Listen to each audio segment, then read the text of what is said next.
Hey guys, this is Angelo, and I'm back with an update for you. A little update about my health and the state of my oligodendroglioma diagnosis from back in 2013.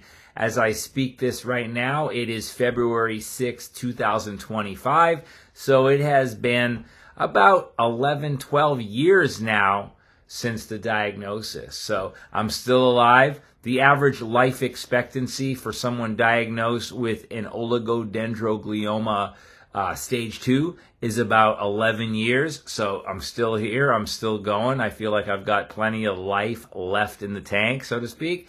And I just wanted to give you a couple of updates. First of all, back in July, end of July, I went to a conference, a health conference, not long after I had gotten back from a trip to Africa. I was doing pretty good. I had a couple of breakthrough clonic-tonic, that means grand mal seizures, in the spring of 2024. And then I traveled to Africa for a 5-week trip. Before that I went to Texas and Florida. But so basically I've been traveling. I've been loving to travel. Traveling is a passion of mine. And despite the seizures that I had, I pushed on and I went to Africa. After getting back from Africa, let's see, that was about May, June, July, and I was very active through the summer, warm weather, walking, getting a lot of steps. My pedometer said that I was getting about 20,000 steps per day through June and most of July until I went to this work conference in Phoenix, very hot weather there, and I felt emotionally, physically exhausted, and I started having trouble with walking. I had another couple of seizures, and I really had to slow down my body and give myself some rest. I was forced to slow down. I don't like to slow down. I like to keep active. And the step count on average dropped significantly, and I went to have an MRI by my own volition, a brain scan to see what's going on, because I felt as though something had changed for the worse, or I've been deteriorated a little bit in my health, both cognitively and physically. So a scan determined that the brain tumor had grown slightly, and it still remains in the left parietal, partly in the frontal lobe. It's moved in a little bit towards the center of the brain, but nothing severe. But also, I went to see a doctor at the Oregon Health and Sciences University who recommended surgery. Made it seem like it was going to be no big deal, just go in and get it, and they could just resect the tumor. Thought about it, prayed about it, got second, third opinions, realized it wasn't what the initial surgeon's assistant had recommended. Prayed about it. The Holy Spirit convicted me that it wasn't a good idea, and my oncologist, who I had a second opinion from, another hospital, Providence and Compass Oncology here in Oregon, said, you're probably better off not doing it. I traveled recently to Florida to see my aunt and uncle to get some warm weather this winter. And just a few weeks back that I came back from southern Florida, which was a nice getaway.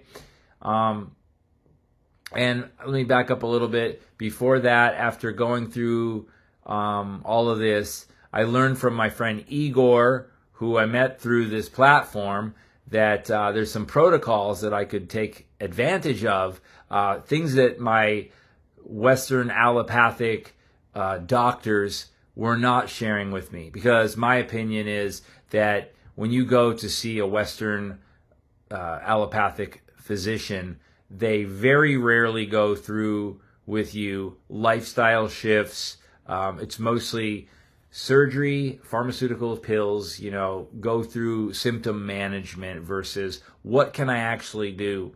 I've been very focused on nutrition since the beginning of this, lifestyle, movement, working on getting better sleep. I think the phone is a factor in causing more stress to the body. It's been a hard thing. It's a dopamine addiction sort of thing, social media, things like that. Try to stay away from it. But some of the things that I highly recommend, if you're someone that's dealing with anxiety, epilepsy, anything that involves an impact on the central nervous system, highly recommend upping your intake of magnesium. I got this magnesium breakthrough stuff. Been loving it. It's got 7 different kinds of magnesium. And another magnesium, which is the only magnesium, it's called magnesium threonate, L-threonate, which is the only magnesium that can pass through the blood-brain barrier. So it's good for the brain. I've since continually for a while now been taking ashwagandha root powder. That's been helpful. Take it throughout the day. Dosing on vitamin C, high dosages of that. That seems to help with any sort of cancer from my understanding. Turmeric root. I've been taking liposomal supplements such as turmeric, remdesivir. I recently started taking some anti-parasitic over-the-counters like ivermectin and fenbenzidine. That has been shown in certain studies to help with cancer. When you regulate or alter in a positive way the gut microbiome, you can see results. And I did. I started taking vitamin B1 in the form of benfotiamine, which is a fat-soluble vitamin B1. So having a lot of fats and proteins in my nutritional protocol has made a big difference. I know people with epilepsy have found a lot, myself as well, of improvement by incorporating a more ketogenic nutritional protocol. So not necessarily that I'm going keto. I still eat fruits, but mostly what I eat is a lot of red meat, grass-fed, pasture-raised.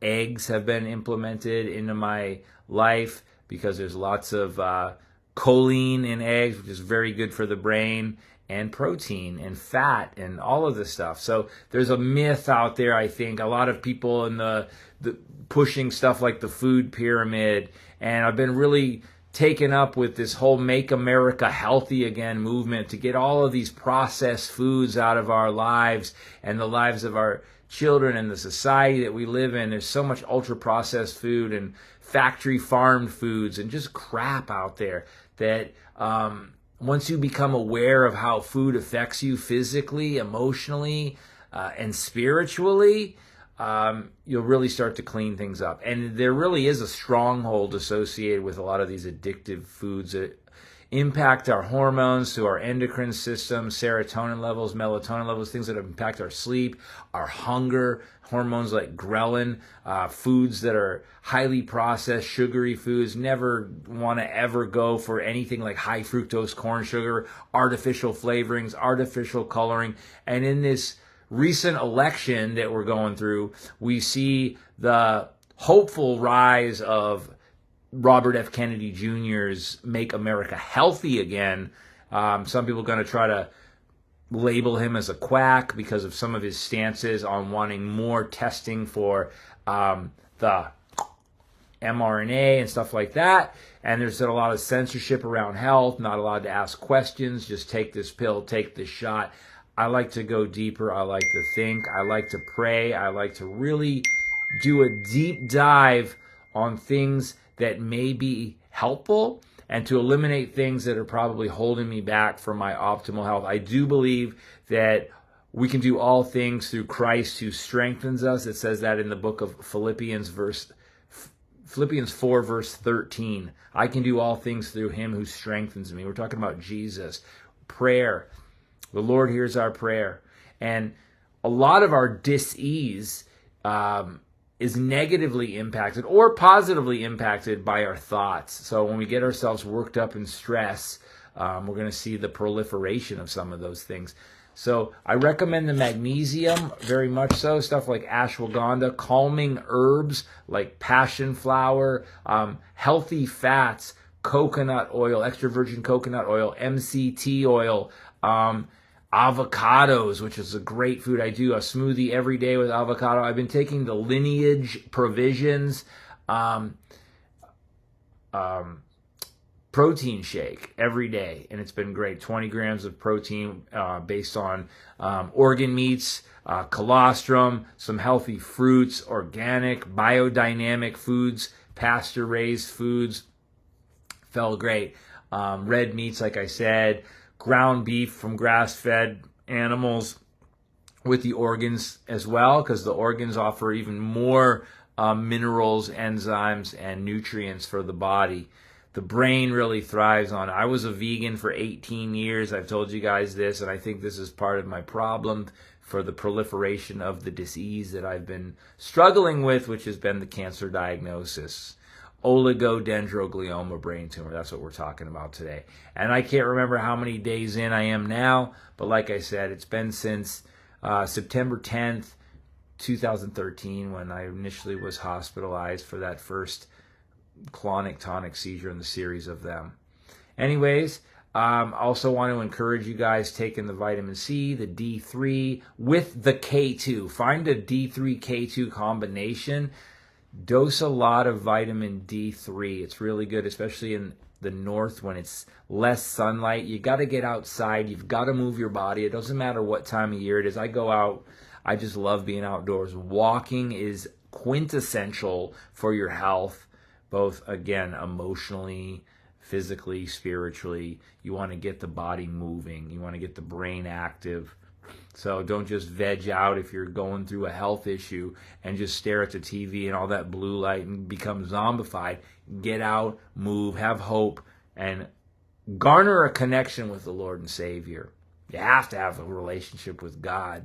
You have to, because that's really the only thing that's going to save us in the end. We're all going to die someday, right? So faith is an important part of our life. Spirituality is quintessential. So that's a few things going on with me. All things considered, I'm doing great. I've been using a cane to help me walk. I can do it without it, but I've noticed a little bit of drag in my right side because, of course, with the left brain tumor, you're going to have more effect on the right side. I've noticed a little deterioration in the definition of my right side of my body, but I'm still doing cold showers most days, doing weights, moving. Remember, stay off your device and just stay healthy. God is so good. And yeah, my phone is blowing up here, so I'm going to run. But if you guys have any questions about anything health related, recommend that complex, the magnesium breakthrough. I love it. It's been great. Magnesium is something that cannot be overemphasized in your physical health, nutritional health. Also taking some of these liposomal supplements and other stuff like quercetin and NAD+, a whole slew and assortment and smorgasbord of things like omegas, like the complete omega 369 in combination from like fish oils. And another company that I like, I'm not being endorsed by, but I really love the Ancient Nutrition. I think that's the name of the company. It's Dr. Josh Axe's company. And check out Dr. Josh Axe. Another person to look into is Dr. James DiNicolantonio and also Dr. Eric Berg. Those guys are great. And I also follow a lot of stuff from Robert F. Kennedy Jr. People have mixed reviews. But I say, test the fruits for yourself. Don't take my word for it. Don't take anyone else's word for it. If you want to be healthy, put in the work. People will accuse you. You're running to Dr. Google. Don't trust that. I say, you know what?